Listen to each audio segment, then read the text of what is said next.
सोच से घोर नरक में पड़ही, रुद्राद पीवे नहीं तरही। मुख पर वचन करे परवाना, घर पर जाए करे विज्ञाना। मुख पर तो सारी बात माने और घर पर जाकर चौधरी पाक अपने हिसाब से सेटिंग करो ना, इन्होंने ऐसे ठीक नहीं गुरु, ये ऐसे होना चाहिए। तो परमात्मा कहते हैं आप जीव हैं और जीव संज्ञा में ही रहना चाहिए। आपने परमात्मा की आज्ञा में कोई भी दोष नहीं निकालना चाहिए, फाइनल हो। अब गुरु जी की आज्ञा देगा आपको। हम क्या आज्ञा देते हैं भाई? बीड़ी मत पीना, शराब मत पीना, तम्बाकू मत पीना, बुराई ना करना, चोरी मत करियो, रिश्वत मत लेना, भगवान पर विश्वास रखना, भक्ति करना, आनुपाशा मत करना। और ये सारी ही ना करने की है और ये आज्ञा पालन करने की है। और ये भी नहीं करोगे फिर भगत कैसे? व्यर्थ। मुख पर वचन करे परमाना, घर पर जाए करे विज्ञाना। जहाँ जावे ता निंदा करही, सोच से घोर नरक में पड़ही। ऐसे शेष कोठा हर नाही, गुरु विमुक्त लोचत मन माही। वेद पुराण कहे सब साखी, साखी शब्द सब है यूं बाकी। मानुष जन्म पाए कर खोवे है, सतगुरु विमुखा युग युग रोए। अब सतगुरु से विमुख होने वाला कहते हैं युग युग रोएगा।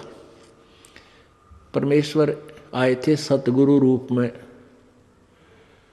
सन 1398 में प्रकट हुए थे बालक रूप में।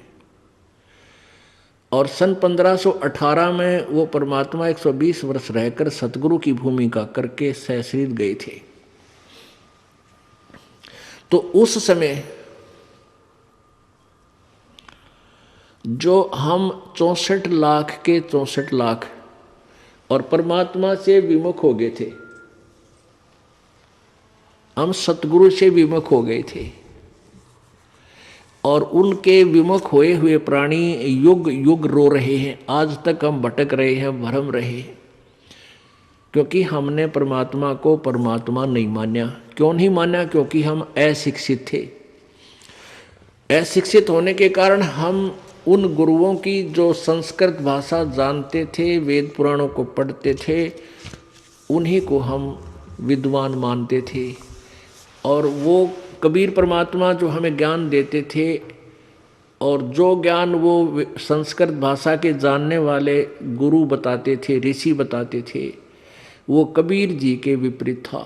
कबीर जी का ज्ञान उनके विपरीत था और शास्त्रों के अनुकूल था। अब वो शास्त्रों के ज्ञाता माने जाने वाले ऋषि और ब्राह्मण वो सदग्रंथों को समझ नहीं रहे थे, जिस कारण से उन्होंने एक पॉइंट सभी के हृदय में जचा दिया कि कबीर अशिक्षित है, ये अक्षर ज्ञान नहीं है इसको। इसलिए ये जो ज्ञान कह रहा है ये वेदों और गीता के विरुद्ध बोल रहा है। तो इस बात का दाव उन नकली गुरुओं संतों का लगा रहा कि भाई सचमुच कबीर जी तो अशिक्षित हैं, अक्षर ज्ञान नहीं। और ये जो संस्कृत भाषा बोलता है ये वेदों और पुराणों का जानकार है, क्योंकि वो सभी शास्त्र संस्कृत भाषा में लिपिबद्ध थे। जिस कारण से हम अपने भगवान को भगवान नहीं मान सके, क्योंकि हम वेदों और गीता को नहीं समझ सके।